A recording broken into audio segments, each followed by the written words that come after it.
Welcome to the High at 9 News Hour, where you will hear from cannabis industry experts and professionals from around the country talk about important topics while shining light on global issues and discussing cannabis as it relates to politics, regulation and reform, data and technology, science, research and medicine, family and parenting, art, celebrities and entertainment, fitness, sports, mental health and wellness, and plant-based medicines and entheogenics. Together, we are building a stronger community, fighting the stigma and creating change.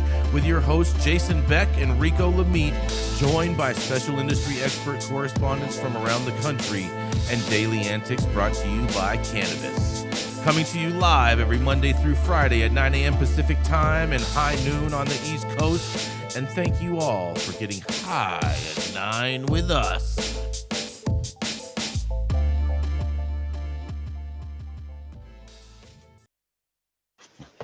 Oh, yeah. Good morning, everybody. It's Tuesday, May 30th, and today is National Water a Flower Day, because that's right, flowers need water too. It's also Loomis Day, World Multiple Sclerosis Day, National Hole in a Bucket Day, whatever the hell that's supposed to mean, and it's also National Creativity Day, so shout out to all the creatives out there. Oh, that's the wrong button. There we go. And it's also... Oh, yeah. Hope you're ready for this, Saman. It's National Mint Julep Day. So bust out your copper cups. And thank you for joining us and getting high at 9 with us. It's also high noon on the East Coast. And please remember to like, share, and subscribe to us on all social media platforms. Use that fancy little QR code right there in the top hand corner of your screen to find out where we live on the internet. And we're live every Monday through Friday on YouTube and audio only on Clubhouse. And if you are joining in Clubhouse, well, we're having an audio issue, and so you're not going to be able to come up on stage and participate today. But nonetheless, we'll figure it out as we keep on rolling. But coming up first, also, too, I have my buddy DC Scrogger in the building, live from DC with us over here in beautiful Mar-a-Lago today, joining us. And so we're going to kick this off. We're going to get bucked right into with the dope dad himself. That's right, the Quasimodo caretaker, the baby Yoda specialist. That's right. Oh, yeah. And it's Zozo's dad, too. That's right. It's the dope dad himself, Rico Lamitte.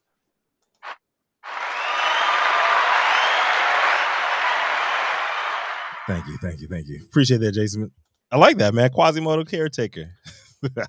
Oh, yeah. Like that one. All right, so my story is going to shed a little bit more light on the failed bill down in Texas. All right, so Houston, we have a problem. Today, I'm headed back down to the Lone Star State for a story that I touched briefly on at the end of Friday's show. Now we've got a little bit more color on what exactly happened with a Texas GOP Senate-led death of 2 House-passed bills set to effectively decriminalize cannabis, facilitate expungements, and allow chronic pain patients access as an opioid alternative.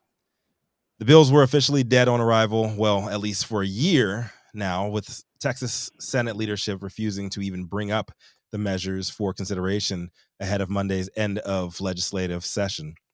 Texas advocates dreaming of a state Senate showing a bit more compassion to modest reform this session than in the past ran into rude awakening this Monday as Lieutenant Governor Dan Patrick, everybody's favorite, predictably continued his years-long obstruction of any kind of cannabis legislation by refusing to advance the bills to the floor. The long tease began last month when Texas's House passed a bill to remove the risk of arrest or jail time for low-level possession of cannabis, and eventually aiming to allow complete erasure of cannabis-related offenses from criminal records. The unlikely expectations were rooted in a chamber previously passing similar proposals in the previous 2 legislative sessions in 2021 and 2019. Per the article, the proposals have consistently stalled in the Senate amid opposition from Patrick. This year's bill, HB 218, combined 2 separate measures from the most recent past session, both of which passed bipartisanly on the full House.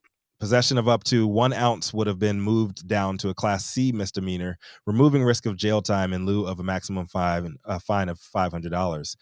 This is opposed to possession seen currently in Class B misdemeanors, which carry penalties of up to 180 days in jail and $2,000 in fines. It also specified possession of up to 2 ounces as no longer resulting in arrest, trading the traditional punishment for simple citations. Perhaps the most devastating blow to the Texas advocates was the fact past cannabis convictions were no longer eligible for expungement. The bill carved out details for simple court processed expungements, all for a small fee of $30. Yet another House approved measure that stalled out in the Senate would have allowed medical cannabis as an opioid alternative for folks with chronic pain, in addition to a revision to the state's THC limit.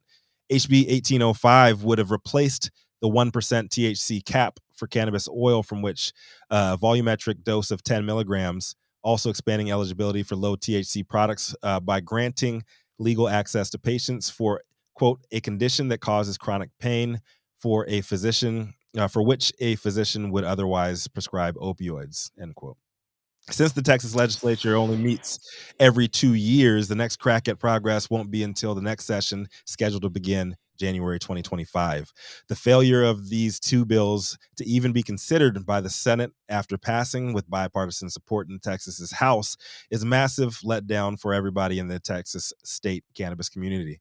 It'll surely lead to more illegal imports from neighboring legalized states and dangerous, unregulated hemp-based derivatives being used by folks who can't get to the real stuff. And unfortunately, the same children of the lawmakers that are claiming to save them by blocking this whole damn thing. It doesn't make much sense either from a business perspective. A state's existing agricultural landscape would immediately benefit from progressive legislation on the cannabis front, possibly catapulting the state into a top 3 status as a producer pretty much from the jump. Sad day indeed for Texans, and I'd love to hear what the rest of the team has to think about this one. I'm Rico Lamitte, the dopest dad on the street. What do you think, Jason? Stars at night are still big and bright down in Texas. I mean, did anyone really expect this to pass in the first place? I mean, is anyone that unrealistic?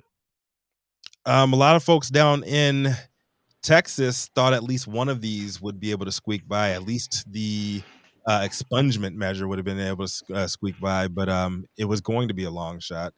I know we were very, very pessimistic on it passing from our standpoint here on the show, but a lot of folks on the ground they had optimism that we did not. I mean, and the answer to your question is yes, Jason. People are very unrealistic. Yes. I guess the question is, when will it? Since we're saying now federal legalization is a long way away, at least that's what I'm hearing more and more of, and I agree with that. I've been saying it for a while. How long's Texas? No way for Texas. When the money comes, man, you see they're impeaching people as we speak. Money talks down in Texas, and I thought North Carolina and South Carolina were going to be the last ones to push legalization through, but we see, with the tobacco industry reeling the way that it is, they did a complete about face, and they're expecting some form of legalization to happen in North Carolina probably at the end of this year. Right. I don't know. I mean, this is the problem, though. There's not a lot of money in cannabis. Nope. I mean, there is if you're on the government side of taxation, it is. You know what? If you look at the size of the black market or illicit market, depending on what side of the PC divide you line on, freedom market. It's the freedom market. Yeah, I prefer outsourced market, outsourced sales. That's what I prefer. I compare. I call it the free market. But in all seriousness, I think it's hard to argue that the government's actually doing well. My story is going to hit on that too. All right. Mm-hmm. I think also the builders, man, just think if you pass some kind of measure, you have some kind of progressive stance, even if it's not full legalization, you're gonna have a bunch of people wanting to build plants, a bunch of people wanting to, take advantage of property sales and stuff like that. And just get in the game early. Like whether your whole game plan maps out or not, it would be a boon to the construction industry, to a lot of these contractors out there, and it would stimulate the economy. So here, so what's interesting? So Herb Wesson is a no Herb. Yeah, we were driving in Los Angeles, and he said something he was talking to someone I was with. He goes, all you people think, and when he's talking people, cannabis people think that cannabis money matters. Let me see that one high rise there, and he's pointed at one high rise in downtown. That will bring in more tax dollars just from property taxes than cannabis in LA ever will. Oh, that's a great point. That's a great point right there, Sean. That is a real point. I mean, we are dealing with the most delusional group of people, friends that I've ever seen in the cannabis community. They're a bunch of great black market, illicit market, freedom market trappers, but they don't know economics. They don't know business very well. And they're making a lot of complaints, and they're screaming about a lot of fixes that will be just as dysfunctional. I got to say, people got to start looking at themselves for losing too. Sean, I wonder, and then we're going to go to Lee. Sean, I'm just wondering if you think that part of the reason for this delusionalization that the people in cannabis have is because cannabis has got so potent lately that it's made them all just whackadaisical. Loopy. No, I think you're being a prohibitionist and doing associative studies there, saying they're associated with high tax. I agree with you.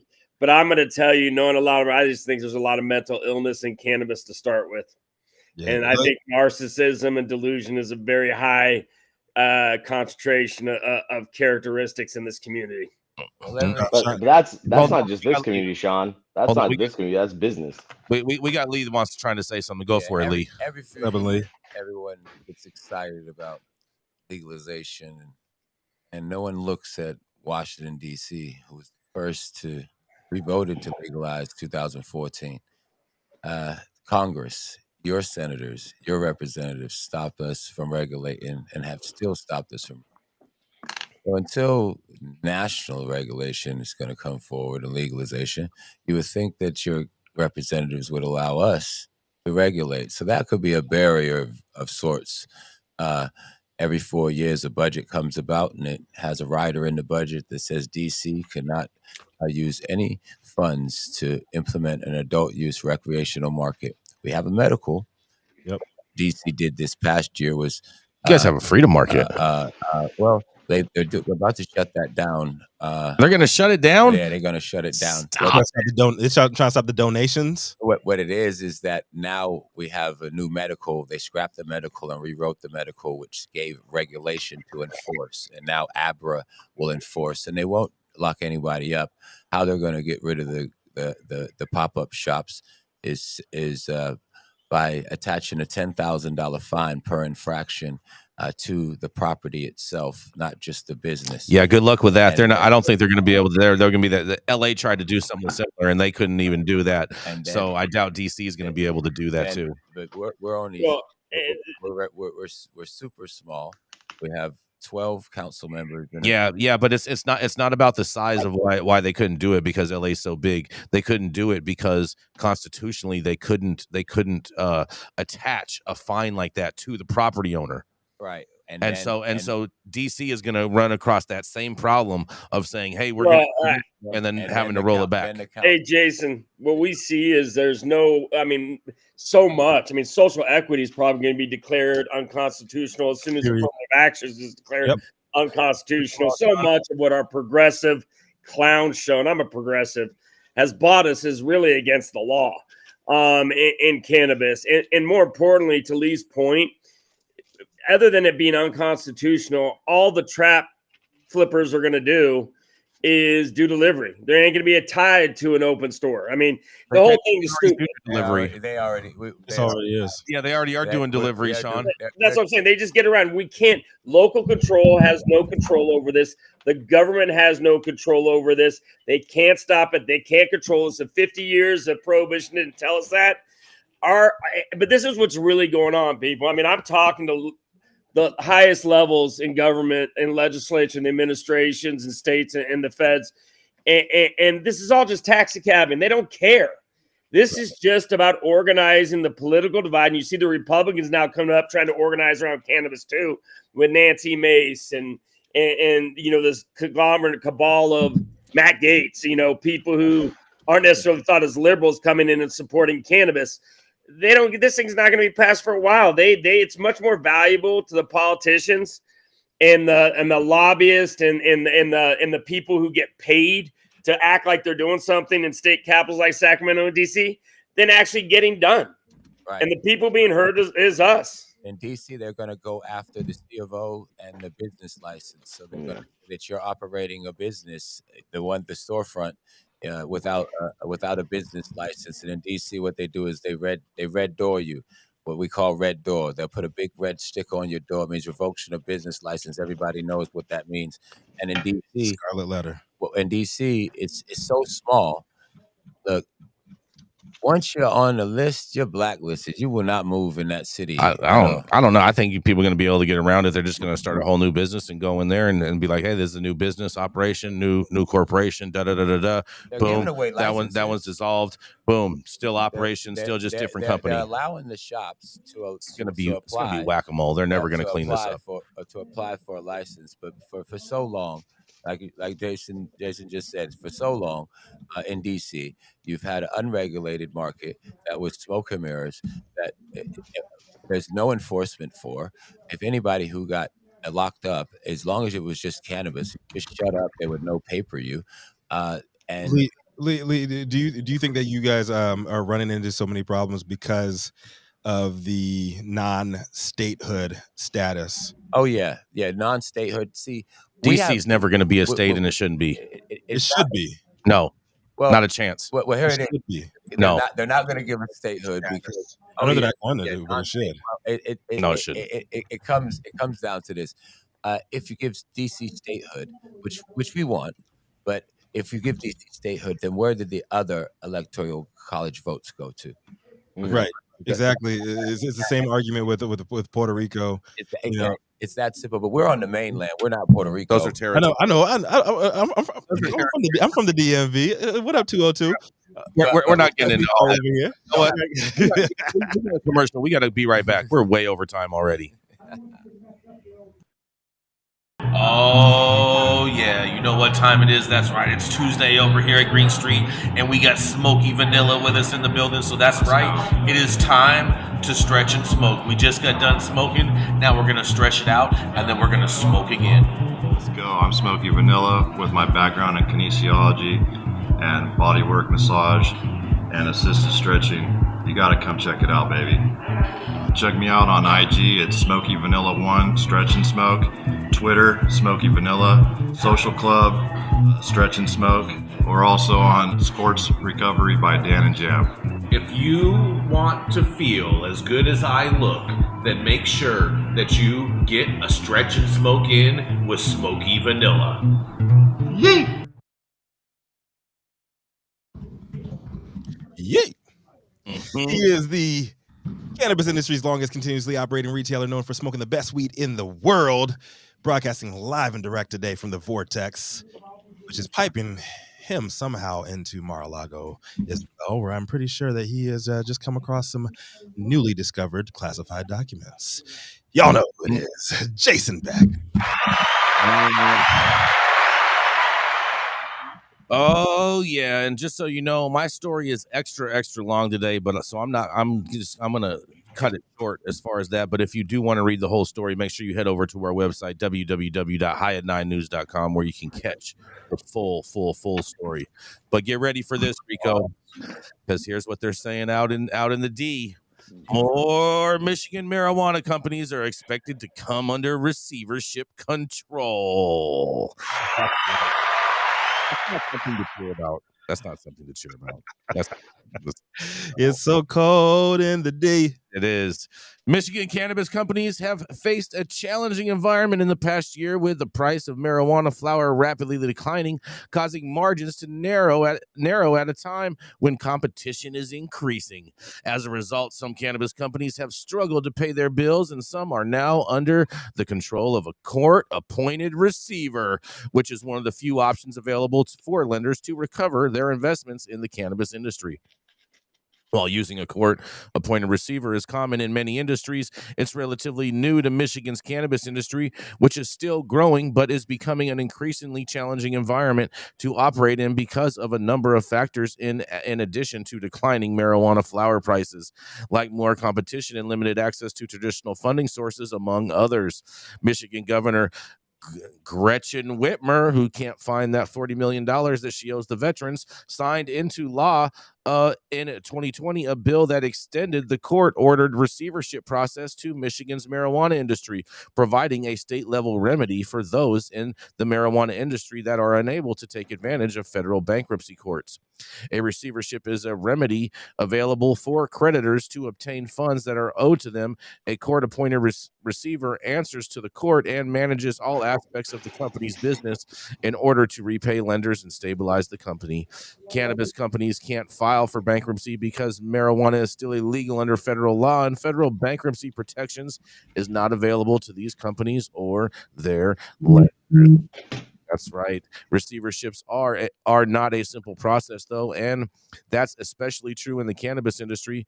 Ben Sobiek, a partner at the law firm Dixon Wright, argues that's because cannabis is the only industry that has this kind of incredible one-of-a-kind regulatory overlay, Skorback said, making it difficult to transfer a marijuana license between companies, for example. And in a quote, he says, it's unclear if receiverships are going to be a reasonable way to unwind these problems, he said. And that's where I'm going to stop with this story. But like I said, you can read the full story on our website over there at www.highat9news.com. And so what do you guys have to say? I know I've been in a receivership and it was a nightmare. And the fact that these people are promoting and saying that the state is going to stabilize your business is just a total joke. Okay. And I can go into more in that, but I'm going to digress and see what y'all have to say. And this is Jason Beck reporting for the High at 9 News. What do y'all think? So this is all related to the fact that they said that if you can't pay your taxes, they're just going to shut you. They're going to put you in state collections and then shut you down. No, state collections is not receivership. Yeah.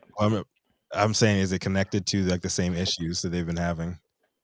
No, not at all. No. This is somebody trying to sue you. No. And somebody trying to sue you, say you owe a vendor or somebody, a contractor, the bill, and they wanted to sue you, and your cannabis business ain't making the money that it's making. What will happen is the court itself will appoint a separate entity to run your business for you and to pay your debts off. And But hold on. what we're saying is a stranger. But let me tell you something. What happens when you? Well, let me tell you what happens. That's what I'm asking. They just remove you completely from the equation and just run your shit. Yes, you are removed from the equation. Yes, you are 100% removed from the equation. Let me tell you something. When you go into receivership, these people that run these things do not make smart decisions on your business's behalf. All they do is work to make it less palatable to people purchasing it, so then that way your licenses are ultimately sold for pennies on the dollar, and that's what's ultimately happening. Because I'll tell you what, we went into it on based off of an ownership dispute. So there's a few ways you can go into receivership. That's not the only way that Lee had mentioned. There are other ways to do that as well. But we owed. Let me put it to you. We owed almost 10x of the number that we owed. We owed like $500,000. Mm-hmm. And then all of a sudden, by the time we got out of receivership, which most people don't even get their businesses out of receivership, the receivership did such a shitty job. We owed $5 million. Jesus. Back.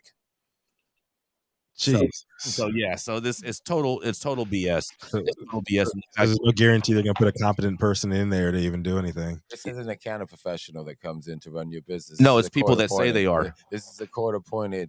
They're attorneys. They're attorneys. Somebody's paralegal from somebody's firm. Mm-hmm. Yeah.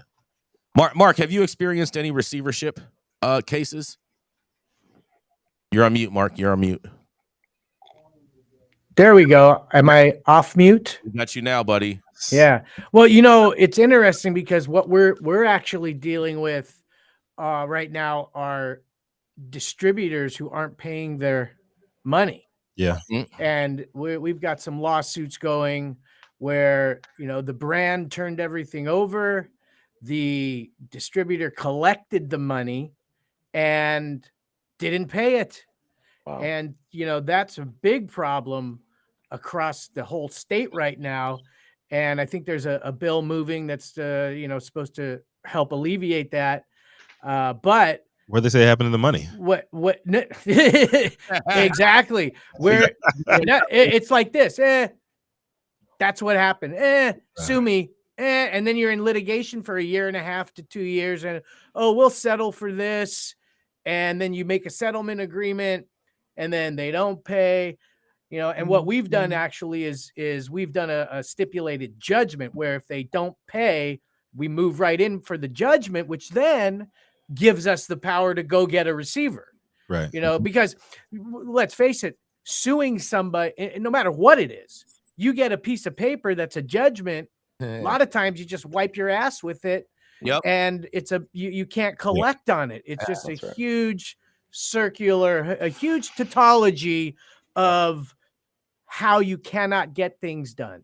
If you get it wet, you can make it a wipey. It's a huge circular jerk, if you will. Mark, I got a question for you, Mark. So what's the power that some of these vendors have that have these outstanding accounts receivable with these distributors? Are they teaming up and going after them in like a kind of like a group? Is that more effective for them?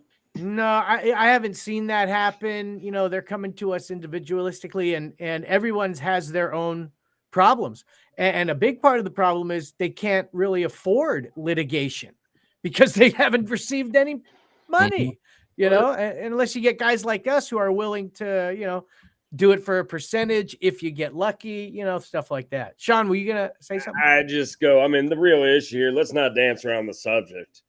The regulatory system that's been put forward for legalized cannabis is a disaster and a failure of epic proportion. And the only people who aren't getting this or aren't being honest are the people who helped pass it. So we have a lot of very liberal, arty activists who don't understand economics or government or regulation. That part. And you got a bunch of progressive politicians who do great at talking about the issues and identify them, but haven't been able to put a model forward that actually does what it's supposed to accomplish. And until we figure out how to actually bring models that work, we're going to be stuck in the same old shitty prohibitionist state. Right. And this is what I always say is you can't show up to a football game with basketball shorts on and get your knees taken out real quick. Oh, man. You know what? On that note, we're going to keep it moving. We got to head over. Attorney that tells everyone the STFU all up again. That's right. In order to not talk to cops and stay out of jail. That's right. It's the Pop Brothers in Law himself. That's right, Mr. Marc Wasserman. Hey, thank you for. Right? Am I on? Am I on? You're the better looking brother, right? Yes, I am. That's what they say.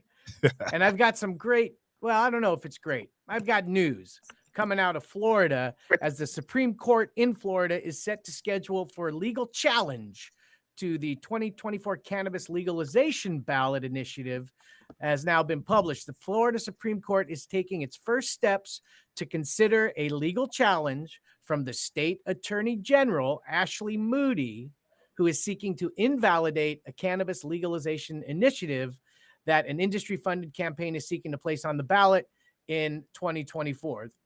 The Attorney General initial filing on the initiative was submitted last week, and it's based on a single subject challenge, as she's done in other challenges to legalization bids. Moody claimed that the initiative violates the state constitution's single subject rule, which requires ballot proposals to be narrowly focused on an individual issue. She made the same argument against 2022 legalization measure, and the Supreme Court invalidated that. Now, despite Moody's opinion, activists say that they've thoroughly vetted the measure and are confident the court will agree that it complies with constitutional requirements. Now, to make the ballot, activists will need to turn in 891,523 valid signatures. So far, they have 786 1,747 signatures. They had crossed the big threshold of 420,000 signatures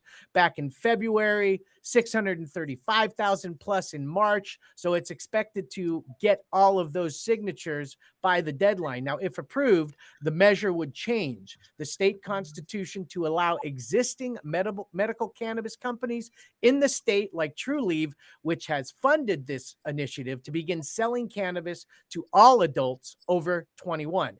It contains a provision that would allow, I like this, that would allow, but not require lawmakers to take steps toward the approval of additional businesses, and home cultivation by consumers would not be allowed.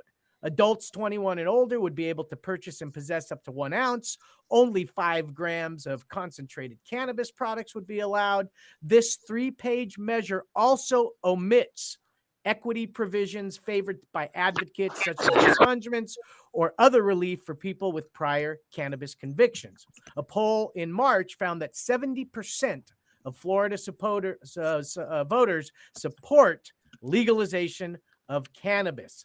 They approved medical cannabis in 2016. The amendment would further clarify that nothing about the proposal changes federal law, which seems to be an effort to avoid past legal challenges by misleading ballot language. There are no provisions, again, for home cultivation or expungement of prior records. The measure would take effect 6 months following voter approval, and there are many activists that aren't directly involved with the Smart and Safe Florida campaign headed by Trulieve. They said that they're exploring plans to have voters decide on what they hope would be a more complementary measure permitting adults to grow at home, getting rid of expungements and prior cannabis crimes. And so we will wait and see what happens. I'm Marc Wasserman with the Pop Brothers at Law, bringing you this news that I don't really like personally. I don't think this measure is good. What do you guys think? You don't like it, huh? I don't. I mean, you gotta like aspects of it where, if everybody adult can consume, great. But leaving out these home cultivation, it makes sense that a big cannabis business is behind this measure. So if they don't want people growing at home, making their own, I don't like that. I don't like that they're not having something in there to allow for automatic expungements for prior cannabis convictions. Those are the things I don't like. Mm-hmm. Yeah, I agree with you wholeheartedly on that.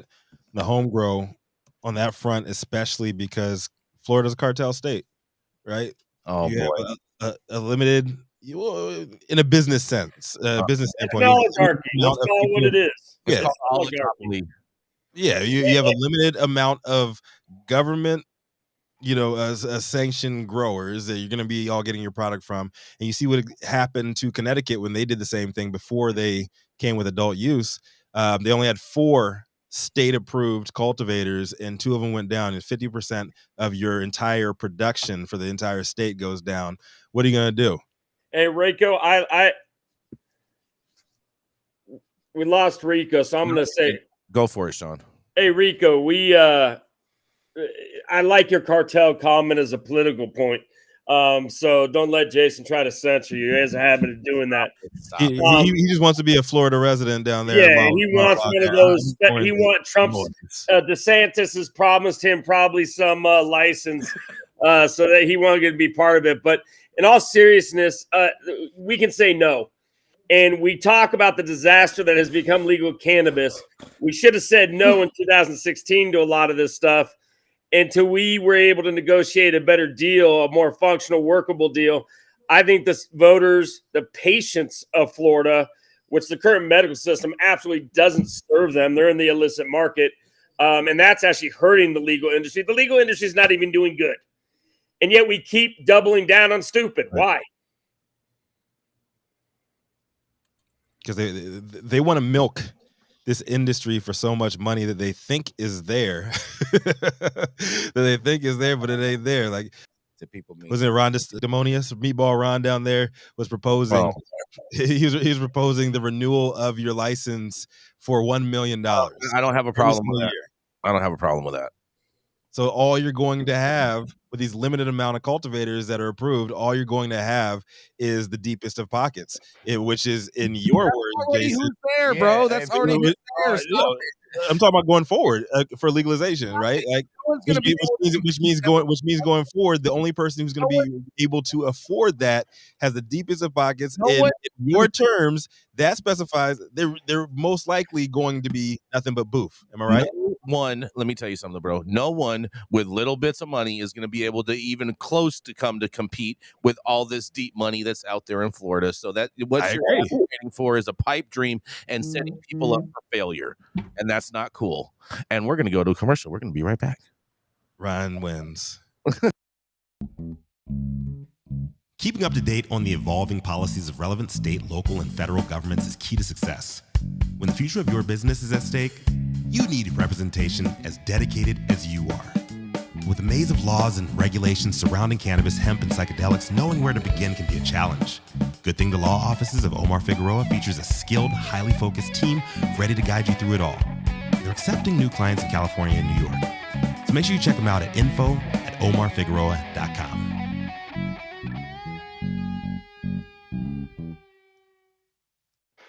Oh, yeah. Stop whatever you're doing. Make sure you hit that subscribe button. If you are watching us from Mark's page, make sure you come on over here, hit that subscribe button so you know where you can find us every Monday through Friday over here on YouTube.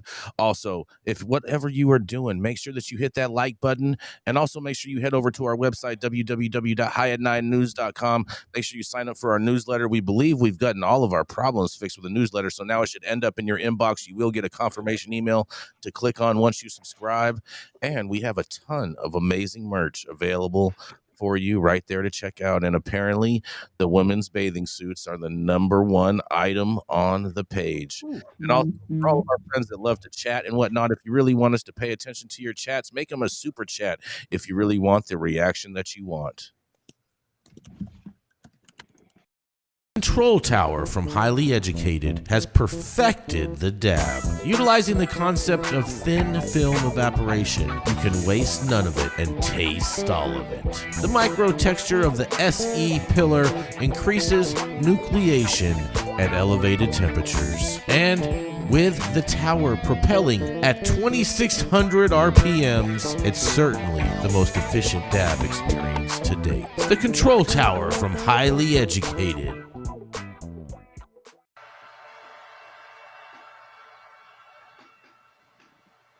You like that music? A little background music going on right there. Oh, boy. This patient advocate and 15-year regulated market industry vet has worked across the U.S. from Colorado, California, Florida, Massachusetts, and New Jersey. He is also a fellow dope dad. Come to the stage next. Y'all know who it is. Saman Razani.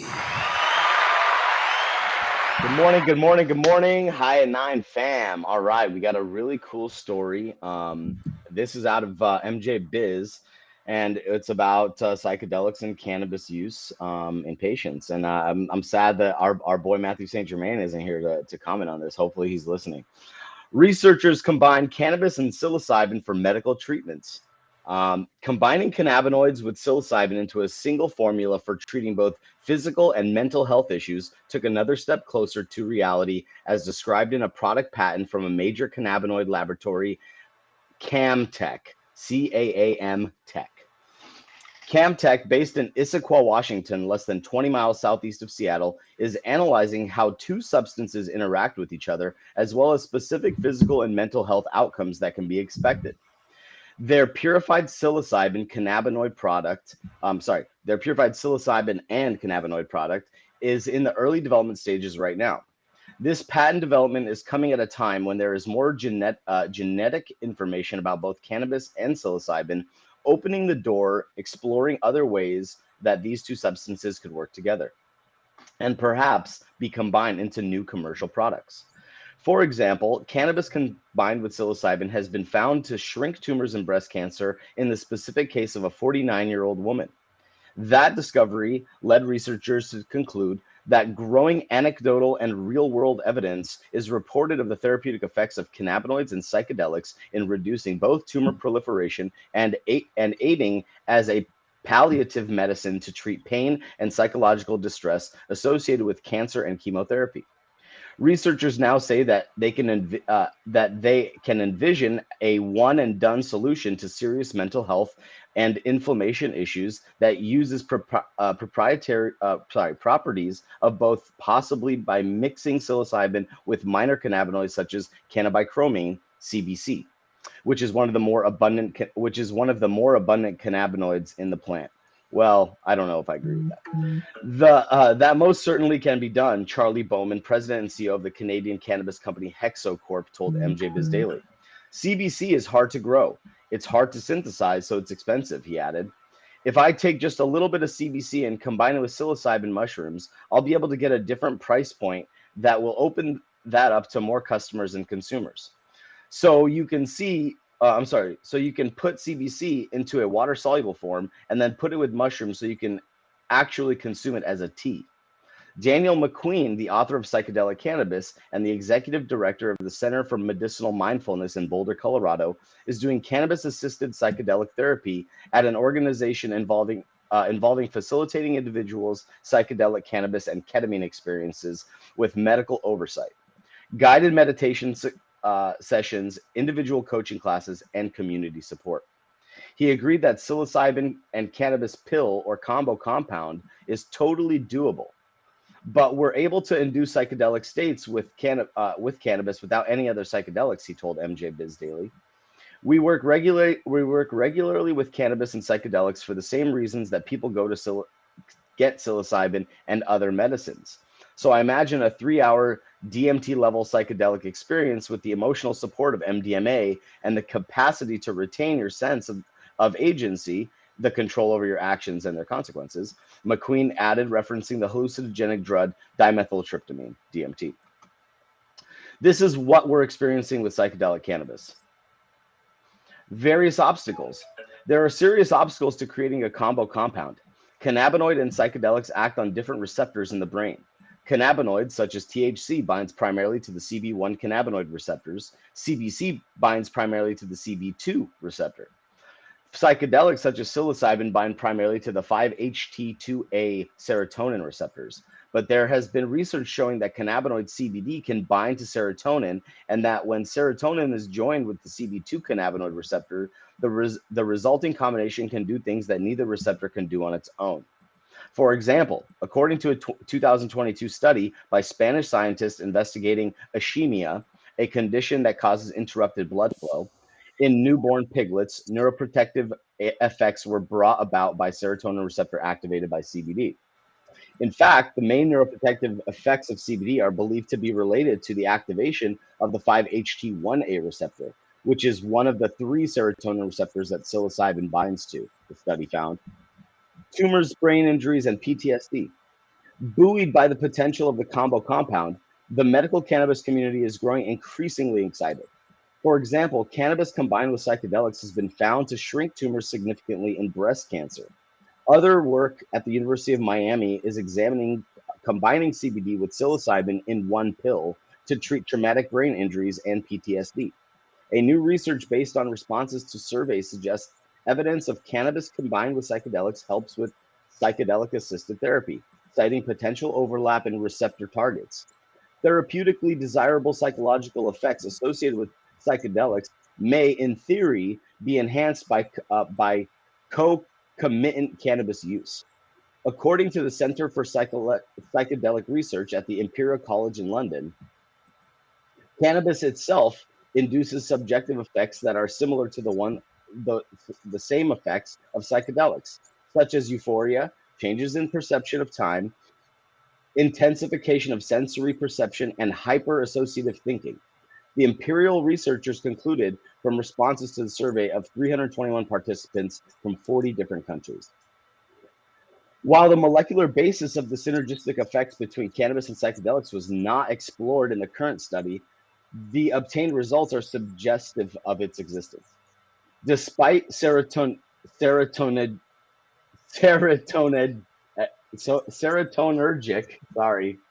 tongue-tied there, psychedelic and cannabis having seemingly different modes of action, the Imperial researchers reported recent studies have brought to attention a potential degree of overlap in receptor targets of both the drug classes. Similarities between the cannabis and psychedelics. Other research is exploring options about cannabis and psychedelics mimicking each other. For example, some cannabinoids recently discovered offer, in effect, a higher high and more psychedelic high, which could be used for psychedelic assisted therapies without other psychedelics. The controversial and potentially dangerous THCO is an example. THCO is known as the THC acetate ester, which is very potent. Is a relative newcomer, a synthetic cannabinoid created via chemical synthesis that delivers an intoxicating punch. According to Forbes, consumers report that THCO causes more spiritual or psychedelic psychoactivity than other cannabinoids. Another newly discovered cannabinoid is THCP. Researchers say it could be as much as 33 times stronger than THC and could be the secret sauce to some cannabis strains. What that will do to humans, whether it could be stronger than a psychedelic and thus could replace psychedelics as a therapeutic, is unknown at this point. In our opinion, this compound should be included in the list of the main phytocannabinoids to be determined for a correct evaluation of pharmacological effects of the cannabis extracts administered to patients. A 2019 study by a host of Italian researchers concluded, in fact, we believe that the discovery of the extremely potent THC-like phytocannabinoid may shed light on several pharmacological effects not ascribed solely to delta-9 THC. The presence of the new phytocannabinoid could account for the pharmacological properties of some cannabis varieties, difficult to explain by the presence of the sole delta-9 THC. And there are psychedelics being made where the hallucinatory effects has been engineered out, essentially becoming a non-psychedelic antidepressant. The research team led by Dr. Brian Roth, a professor of pharmacology at the University of North Carolina School of Medicine, developed a new compound that hits the same brain cell targets as psychedelic drugs in mice, targeting long-lasting antidepressant action without psychedelic effects. The goal is to make a drug which is not psychedelic, but which has the therapeutic action of psychedelics, Roth told MJ Biz Daily. Roth is skeptical of combined psychedelics cannabis compound. What cannabis does is it turns the neuron activity down, basically throughout the brain, Roth said. What psychedelics do is increase neuronal activity in one particular type of neuron in the brain. So the effects are completely different. The bottom line is researchers such as Roth are still working to find better solutions to working on mental health issues, whatever substance that involves. We're starting to get reports now after 6 months or a year in many patients, the effect of psilocybin-assisted therapy tends to fade away, and maybe they need to take psilocybin again or not, Roth said. We just don't know. He said researchers are still trying to understand how psychedelic drugs act in the brain. Roth noted that in March 2022 paper that he co-wrote, nearly 60 companies have been formed to explore opportunities for psychedelics in treating diverse diseases, despite the uncertainty about which aspects of the 5-HT2A receptor activity in the central nervous system are responsible for the therapeutic effects. This is still pretty mysterious and about what the heck's going on, he said. And that's the story today, guys. Very interesting information. Wondering what you guys think about this. Oh man, all this mushrooms. I mean, that sounded to me like they were more describing like a serious rave. Yeah. No, they're definitely not describing a rave situation, but they're definitely describing a crossfade. You know what I'm saying? Molly. I mean, they use MDMA as an example of like the kind of like your the emotional state that you're in when you're taking MDA while you're taking a cannabinoid / mushroom product or psilocybin product. So I think that personally this is fascinating. One of the things they alluded to was some of these companies that are kind of engineering the trip out of the psychedelics, and that's very fascinating. There's actually a really big company down in Florida that's doing this. Florida, huh? Solera, yeah, Solera Biosciences. So everybody go look them up. This is a well, it's all synthesized, right? Except mushrooms. But this is like getting into the level of, hey, like, are these natural products viable in the pharma realm? and or are they just going to synthesize it to hell or convert it to hell, isomerize it to hell? And will they be able to consistently get you on your level? Yeah, I mean, save yourself some money and just go throw some mushrooms down and smoke cannabis. I mean, to be honest with you, as someone who's I've done them all together all at the same time. Oh boy. And There's only one way to do it. Cannabis and ketamine are called world peace. And so I definitely think there's a benefit, but let's not lie, what these research companies are doing. They're just trying to develop something they can wrap IP around and sell it within the insurance industry and make money. They did this with ketamine and Ketamex, the J&J product that was nasal spray. Ketamex came out and basically Trump told J&J they should buy all of it to save all the veterans' lives. Well, it's not very good. And interesting enough, if you look at these psychiatric tools we use in the pharmaceutical, their efficacy is barely higher than the placebo. And that's really, from an antidepressants to Ketamex was just at the placebo practically. And they're trying to sell it for $20,000. Why? Because a $1.50 vial of ketamine, I guess, gets you high. And they're trying to use this. We got to get the hallucinogenic part out of it because that's bad.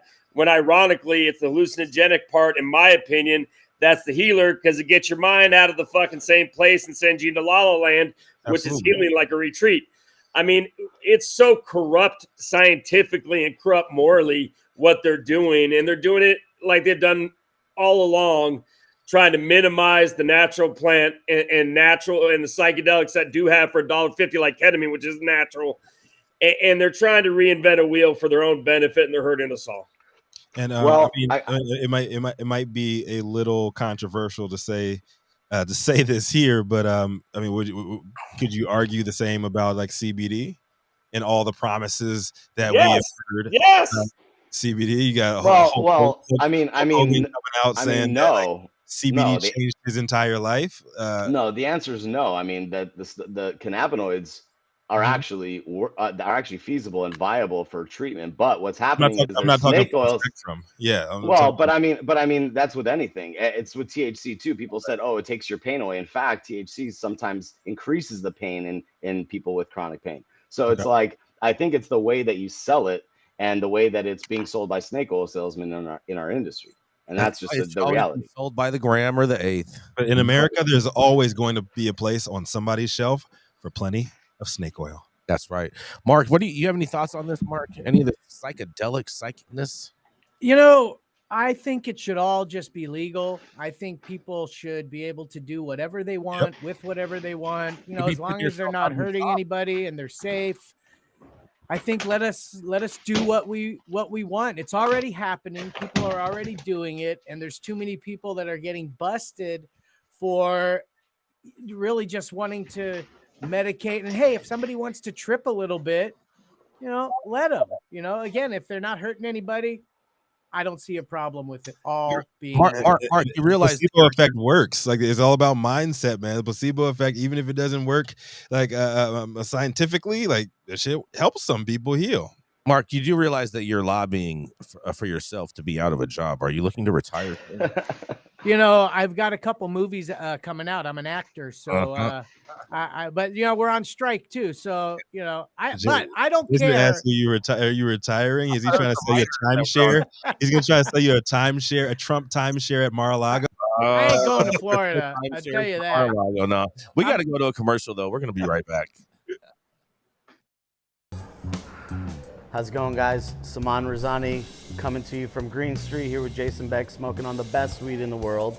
Did you know that we have an audio-only version of our podcast available on Apple, Google, Amazon, iHeartRadio, and Spotify? Tune in now and check it out.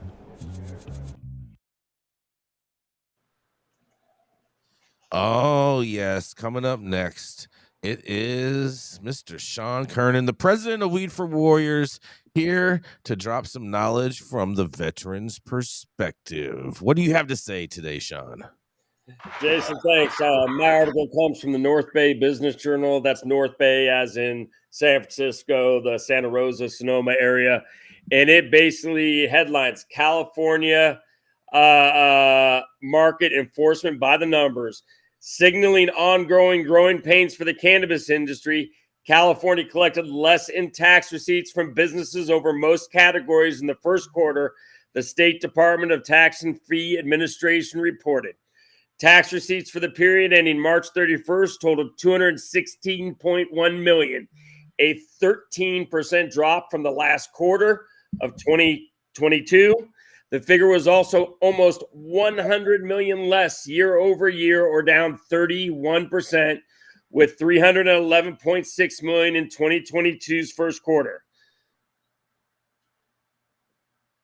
The California Department, the crackdown on the illegal trade is the answer, according to state officials.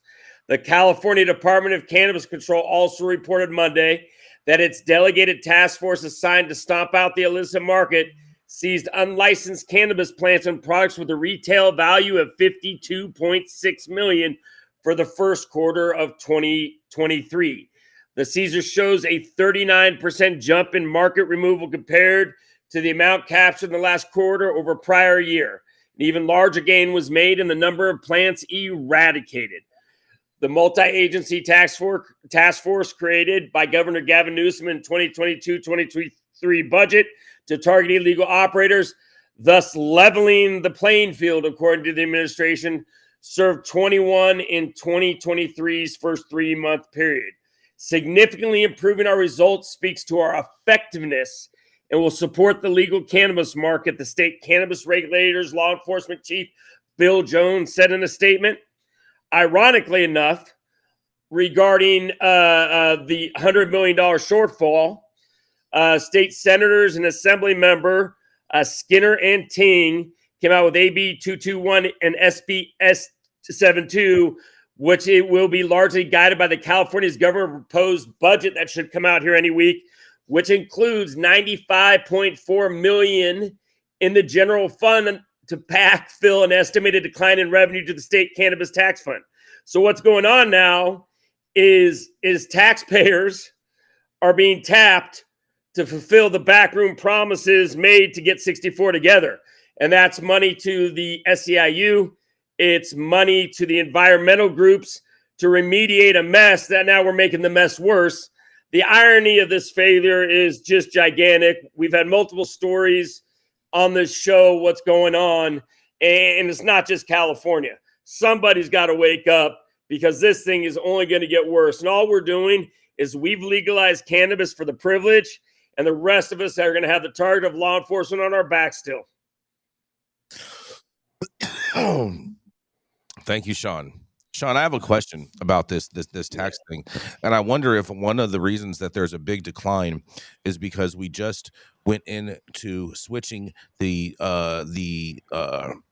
excise tax from the onerous of the distributor paying it to the retailer paying it, and therefore a number of retailers had, anywhere from $50,000 to $250,000 in tax credits that they don't have to pay because their current inventory had already paid that excise tax already in the previous quarter, and this is just actual balancing out. No, it doesn't cover anywhere close to it. That accounts for about half of it, according to this article, because I just read synopsis. Go read it.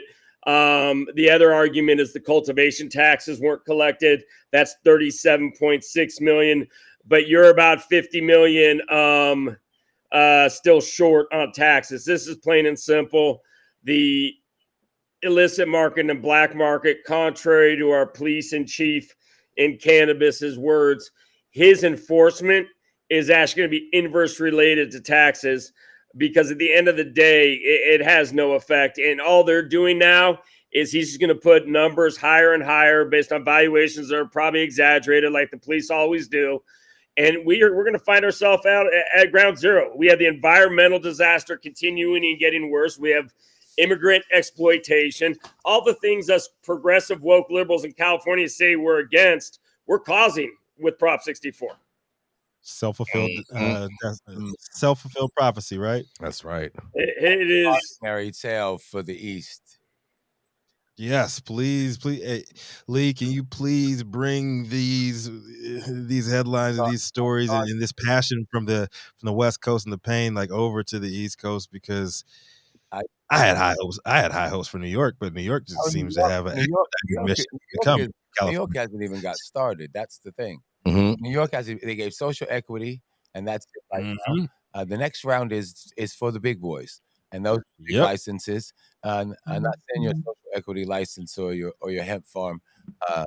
Is it the micro license in New York is the license for anyone operating in New York right now? And the micro license in New York, though we thought this month they would give the actual square footage and the limit, but hopefully it would be this month, June come. See, that's what I'm talking about. You guys have all this hope when they tell you that they're going to do some shit. New Jersey right now has legacy licenses in New Jersey. There's a actual legacy license application in New Jersey, and no questions asked license for any trapper, anybody underground grower. You don't have to answer any government document of what you've been doing. There's a exercise tax money. We put $50 million of the exercise tax money towards an educational program to help people understand what the business is, write business plans, business mentorships, and up to $100,000 grant for those applicants. The whole program is free because it's put forth from the money that was supposed to be used for exercise education from the medical program. Big up Wesley McWhite. Big up Wesley McWhite putting the things out there. New York. New York's just waiting on this micro. The micro in New York gives you this. It gives you what we believe is going to be 3,500, not 2,500 like New Jersey, but you can go vertical. But it gives you the right to grow, process, dispense. Gives you a retail and consumption lounge on-site or off-site and delivery. It gives you a mini vertical, and it gives a lot of operators that are operating now with a grower the chance to be self-sufficient in what they already doing and operating in New York City right now and in New York, the state. So we're just waiting on for the micro license, what the square footage and a limit. The limit in New Jersey is for the micro is 1,000 pounds. That's 1,000 pounds to a retail, not 1,000 pounds at Trade Fives. The micro license in New York gives you 1,000 pounds of Trade Fives, which is basically 6.4 million. Going to tax you heavy, but 6.4 million in Trade Fives for the micro. And if they limit you at 1,000, we're on 1,000 pounds of flour, keeping the wordage as flour, keeping it as that. That way, if you're single. Lee, I'd love to go deep on that one. We are at the top of the hour here, man. Much respect to you. Much love, dropping gems on us, and we got nothing but love for our East Coast brethren and sisterin out there. We just want y'all to not fuck it up like we have out here on the West. Rico. And yes, I have one last big headline for everyone, and you can go over to High at 9 News website, www.highat9news, to check out the full story. But Minnesota Governor Walz is expected to sign the bill legalizing adult use marijuana in the state of Minnesota. And guess this, you guys. You're never going to guess who is going to be there also. That's right. Former Minnesota Governor Jesse. The body. Yeah. The button's broken over here. Well, big us Minnesota, man. I hope you guys get at least most of what you guys were looking to get over there, man. You got anything else on that one, Jason? You just roll into the outro. Yep. All right, man. Big ups to the Minnesotans out there, man. Good luck on everything, and I hope that you guys hope it's all that you dreamed and hoped it would be. You're welcome to the fucking fight. Thank you all out there for tuning in for another episode of High at 9 News. You can catch us live weekdays 9 a.m. Pacific, high noon on the East Coast. Big shout out to our live audience members, online supporters tuning in and giving us feedback on the daily headlines of chaos, also known as the developing cannabis industry. To our tenured industry correspondent team tuning in from all over the globe, bringing us much needed variety and perspective, adding to our conversations. To our production team, Cloud Media Partners, House of Fuego, the Vortex, and Jaja Simone tried to hold things down over in Clubhouse, but Clubhouse won today. So I apologize to everybody trying to listen in, and we had a little bit of technical difficulties there today. But to the haters out there, get a job. How about that? or head down to Florida and work for one of those cartels.